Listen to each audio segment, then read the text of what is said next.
Hi everyone, welcome back again. और start करेंगे हमारी वन वर्ड सब्स्टिट्यूशन की किरण पब्लिकेशन की इस सीरीज़ को, जहां पर अभी तक मैंने आपके साथ अपने बाकी के पिछले पार्ट्स के अंदर 800 जो वन वर्ड सब्स्टिट्यूशन थे वो पूरे कर लिए थे। इस क्लास में हम 801 से शुरुआत करेंगे और इसके बाद एक और पार्ट बचा हुआ है। बाकी आप डिस्क्रिप्शन में जाकर इस पूरी प्लेलिस्ट को एक्सेस कर सकते हैं। और ज़रूरी नहीं है कि सिर्फ आपको एक ही बार ये प्लेलिस्ट देखनी है, जितनी बार भी आपको टाइम में मौका मिले आप आइए और ये जो सवाल आपके अभी तक के एसएससी के एग्ज़ाम्स में पूछे गए हैं इन्हें देख लिया करिए, ठीक है।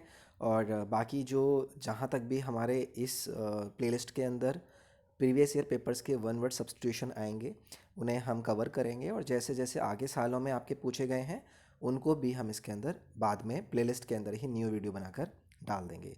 My name is robin. आप मुझे अनअकैडमी पर भी फॉलो कर सकते हैं, वहाँ पर मैं आपको कंप्लीट जीएस कवर कराता हूँ। सब्सक्रिप्शन में डिस्काउंट लेने के लिए आप ROB10 का डिस्काउंट कोड यूज़ कर सकते हैं। तो चलिए शुरुआत करेंगे। पहला जो आपको स्टेटमेंट दिया गया है वो दिया गया है रैकलेसली एक्स्ट्रावेजेंट और wasteful in the use of resources.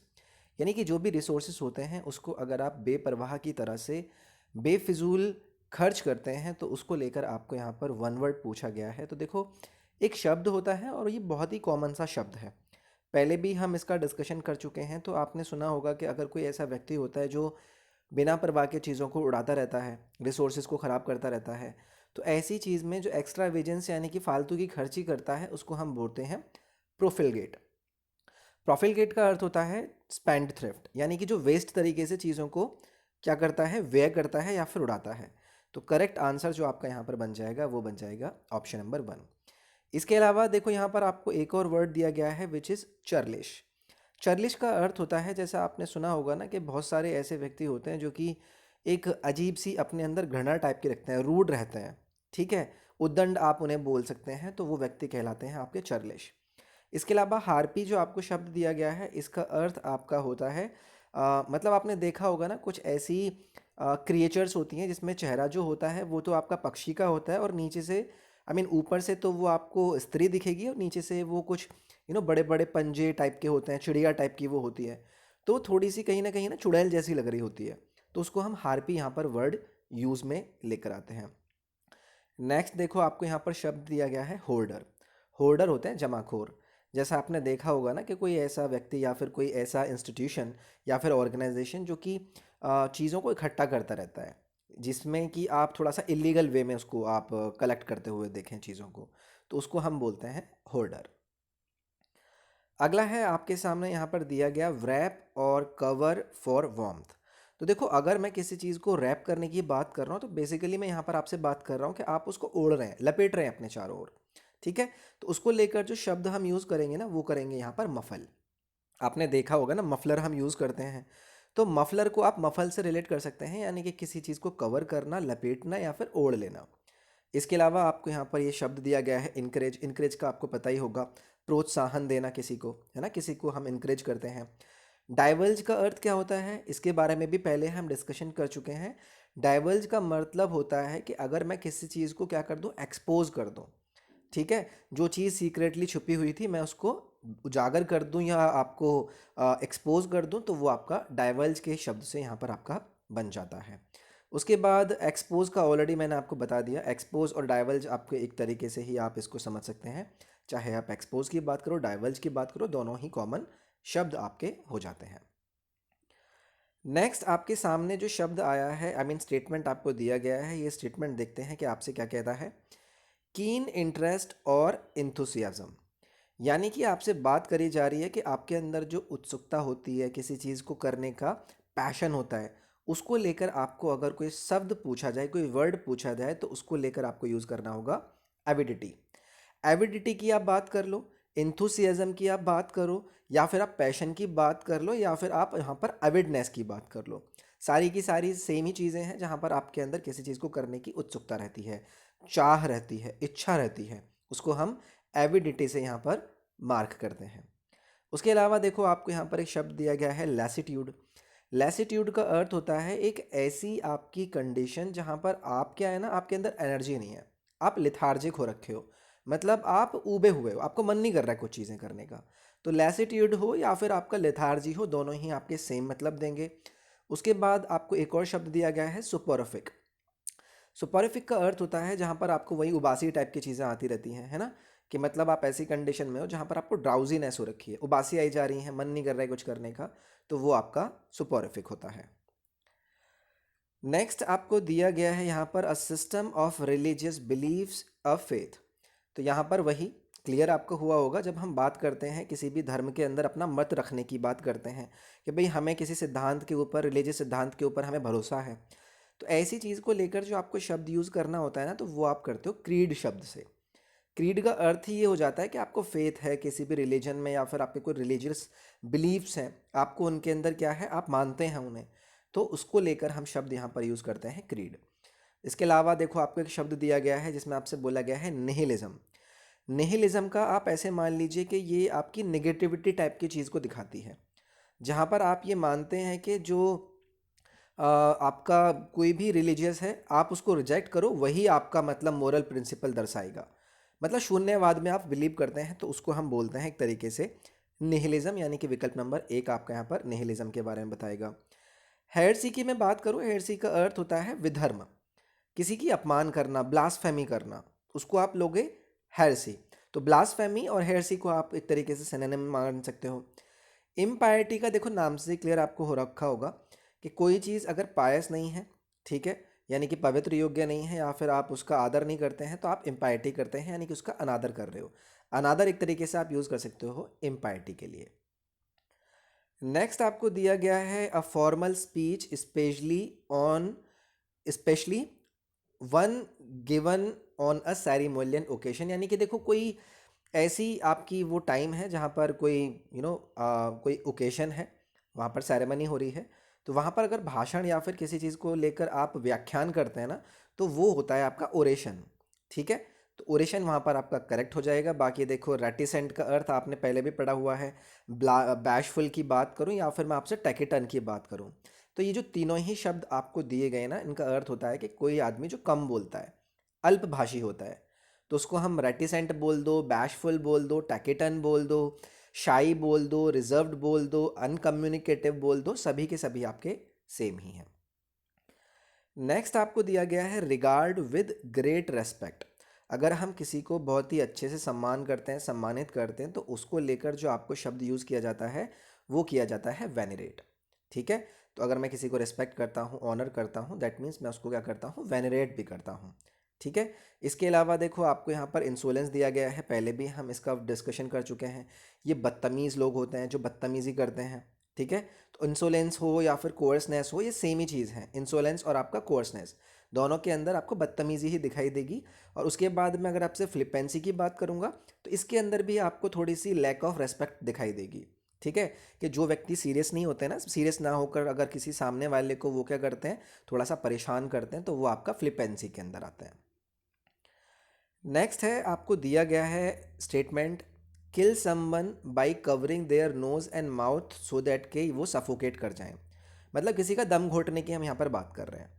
अच्छा, मैं एक और चीज़ बोलना चाह रहा हूँ, अगर आपको लग रहा हो कि मैं तेज़ी से कर रहा हूँ, तो यूट्यूब के ऊपर ना आप स्पीड को कम भी कर सकते हैं। ठीक है, तो अगर उसमें आपको किसी को भी दिक्कत आ रही हो, तो प्लीज़ ऐसे परेशान मत हुआ करो कि ये तेज़ बोल रहे हैं, तो आप प्लीज़ स्पीड कम कर लिया करो। ओके, तो मैंने यहाँ पर बात करी किसी का दम घोटने की, तो यहाँ पर देखो दम घोटने के लिए जो आपको एक शब्द यूज़ किया जाता है ना, वो होता है आपका स्मूथर। ठीक है, स्मूथर का अर्थ वही कि किसी को सफोकेट कर देना, दम घोट कर मार दो या गला घोट दो, तो वो आपका स्मूथर हो जाएगा। बुलवर्क की अगर मैं बात करूँ, तो ये होता है आप एक तरीके से आपके चारों ओर जो चार दीवारी होती है ना, एक तरीके से डिफेंसिव वॉल आप उसको बोल दो, तो उसको लेकर हम ये पूछ लेते हैं कि बुलवर्क हम उसका शब्द यूज़ करेंगे।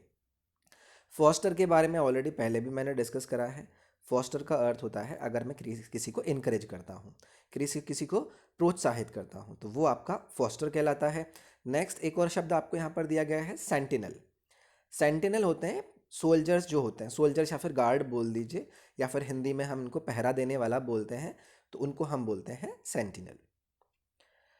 नेक्स्ट है आपको पूछा गया है बी डिप्राइव्ड ऑफ प्रॉपर्टी और राइट और privilege as a penalty for wrongdoing. मतलब आपने कोई हरकत कर दी है, रॉन्ग डूइंग कर दी है, कोई गलत काम कर दिया है, तो उसकी पेनल्टी के रूप में आपको क्या कर दिया है, आपको प्रॉपर्टी से या फिर किसी भी प्रिविलेज से डिप्राइव ऑफ कर दिया, यानी कि निकाल दिया है, आपको उससे बेदखल कर दिया है।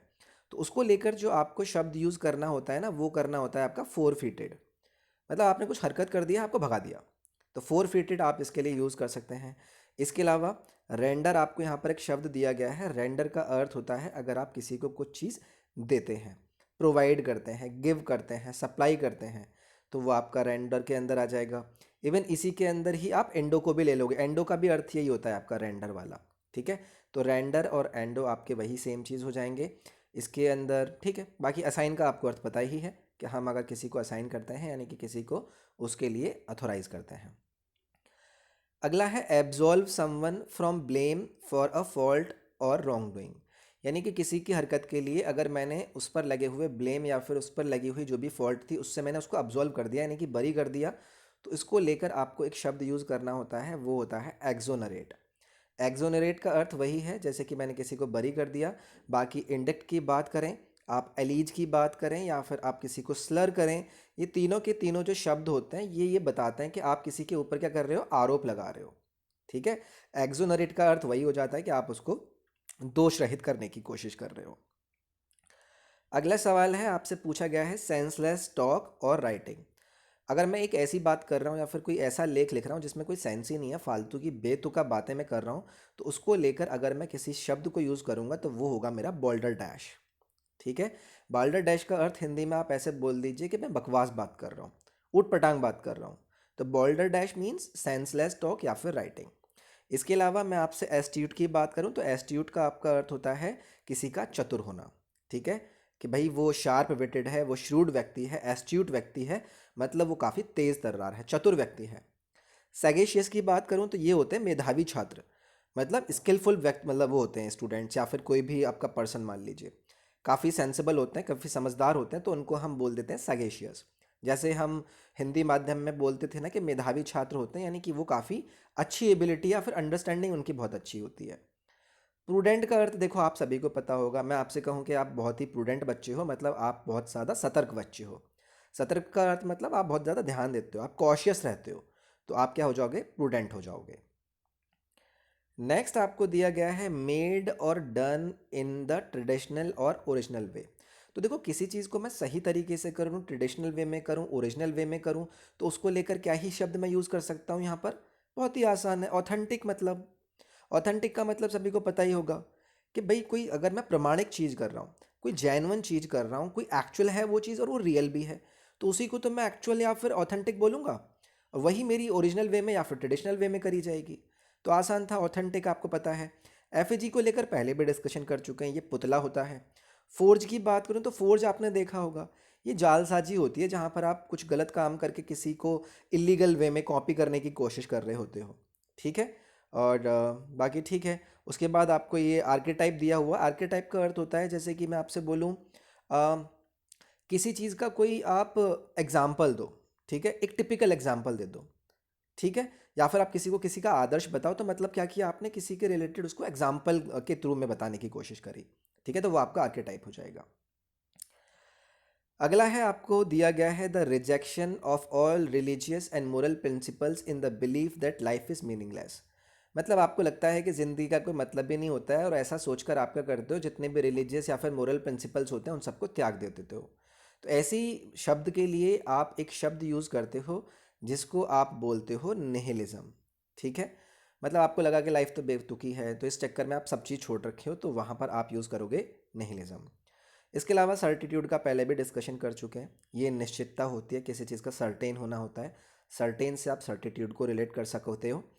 क्रेडेंस का अर्थ बताऊं तो ये किसी की एक्सेप्टेंस होती है या फिर बिलीफ होता है, जहाँ पर आपकी विश्वसनीयता दिखती है, यानी कि क्रेडेंस दिखता है।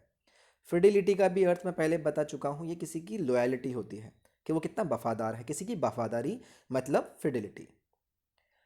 अगला है, आपको दिया गया बी एन एक्सप्रेशन और गिव अ टेंजिबल और visible form to an idea, quality और फीलिंग।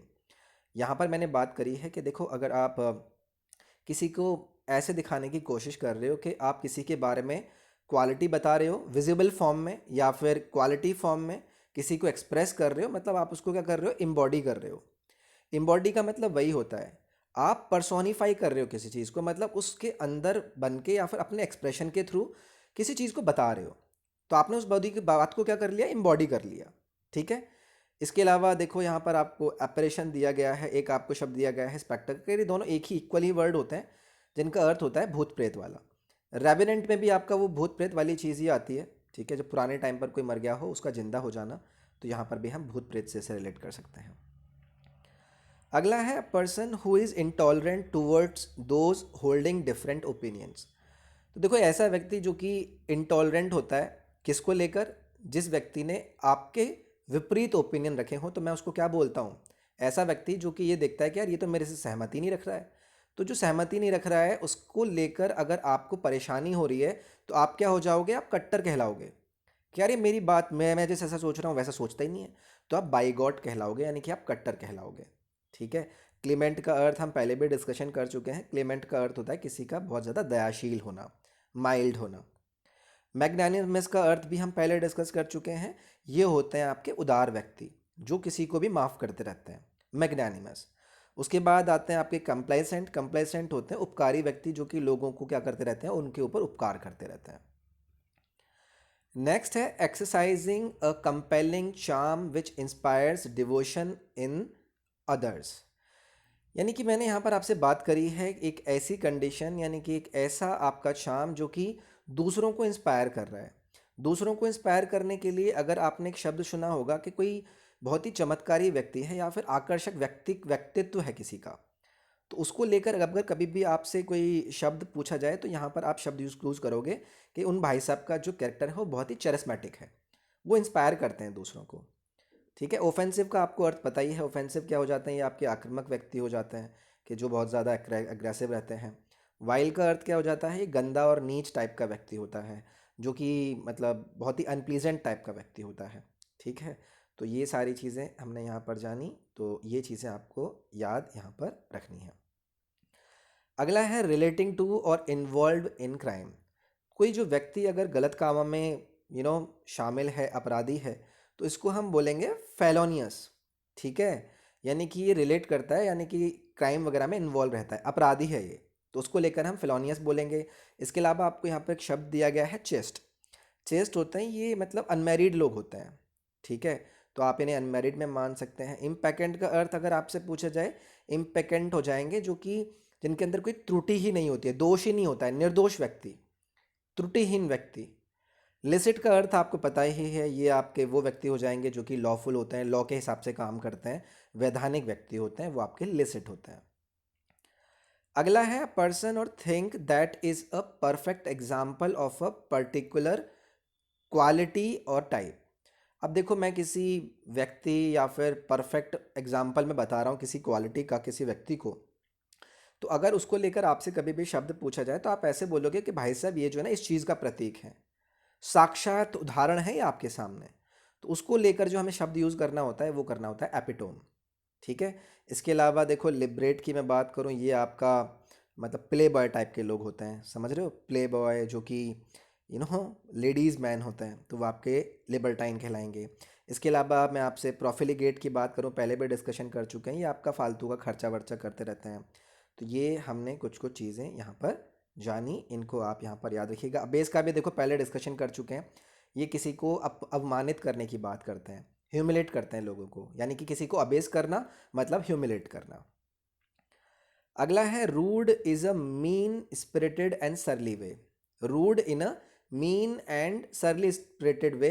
तो आप ऐसे मान लीजिए कि ऐसा व्यक्ति जो कि बहुत ही ज़्यादा बदतमीजी सी करता है, ठीक है, गंदा आदमी होता है, और ऐसे व्यक्ति को लेकर अगर कभी भी पूछा जाए तो ये आपके होते हैं चर्लिश। ठीक है। बस ऐसे करके चर्लिश हमने पहले भी देखा था इसको, तो ये थोड़े से ऐसे फालतू की बातें करते रहते हैं। इसके अलावा देखो मैं एफेबल की बात करूँ, ठीक है, एफेबल में अगर आपसे कुछ भी पूछा जाए, एफेबल होता है आपका फ्रेंडली व्यक्ति जो कि आपसे मिलकर रहता है, सेम आपका कॉर्डियल भी यहाँ पर आपका अर्थ बताता है। जेंटिल को लेकर हम पहले भी डिस्कशन कर चुके हैं, ये काम और जेंटल लोग होते हैं, विनम्र लोग होते हैं, जिन्हें हम जेंटिल बोलते हैं।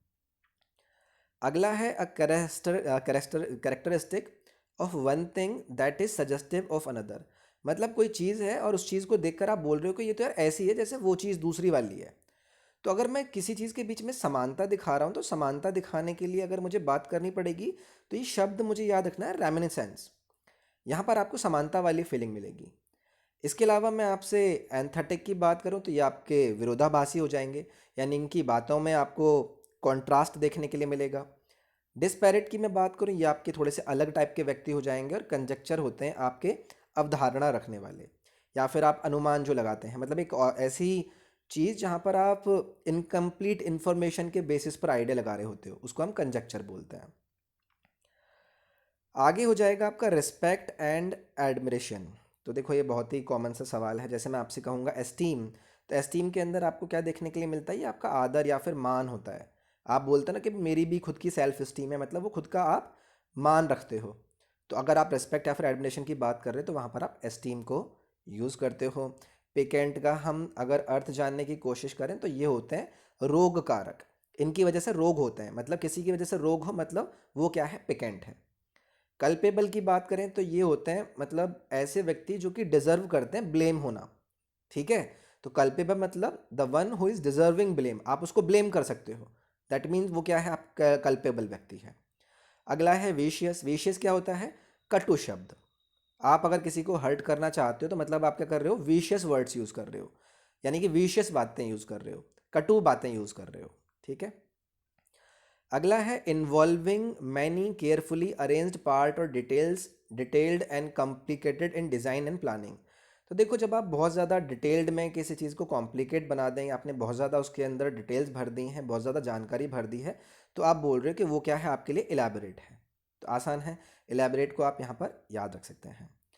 नेक्स्ट है इन्फिनिट या फिर अनएंडिंग टाइम। एक ऐसी चीज़ जो कि अनंत काल तक है तो उसको हम लेकर यूज़ करते हैं एटर्निटी, यानी कि अनंत काल। इसके अलावा एफिमेरल की बात करूं तो एफिमेरल हो या फिर आपका ट्रांजिटरी हो, ये दोनों ही शब्द क्या हो जाएंगे? आपके सेम हो जाएंगे, जो कि आपसे कहते हैं कि बहुत छोटे टाइम में ख़त्म हो जाना किसी चीज़ का। फुगेशियस की बात करूं तो फुगेशियस भी आपका क्षणिक ही होता है, तो ये तीनों को ही आप सेम मान सकते हो। नेक्स्ट है a person falsely claiming to have a special knowledge और स्किल। तो बहुत से ऐसे लोग नहीं होते हैं जिनके पास कोई ऐसी स्किल होती नहीं है, लेकिन झूठ बोलते रहते हैं कि देखो मुझे ये आता है, मुझे आता है। ऐसे व्यक्ति को आप बोलते हैं चारलाटन। चारलाटन का हिंदी अर्थ हो जाएगा जो ढोंगी या फिर धोखेबाज टाइप के व्यक्ति होते हैं। इसमें अगर आपको ये शब्द दिया जाए इनडाउटेबल हो या फिर ऑथेंटिक हो, तो ये दोनों ही क्या हो जाएंगे? आपके सेम हो जाएंगे, जहाँ पर आप किसी के ऊपर डाउट ही नहीं कर रहे हो, यानी कि वो क्या है? ऑथेंटिक है चीज़। पाल्पेबल क्या होता है? पाल्पेबल आपका होता है जो चीज़ विजिबल हो। ठीक है, मतलब आप उसको स्पर्श कर सको, आप जिसको छू सको वो आपका पाल्पेबल हो जाएगा। नेक्स्ट है farm land ploughed and harrowed but left for a period without being sown in order to restore its fertility. अब देखो आपने खेत है, आपके पास खेत है, आपने खेत में जुताई करी और आपने उसको थोड़े टाइम के लिए छोड़ दिया।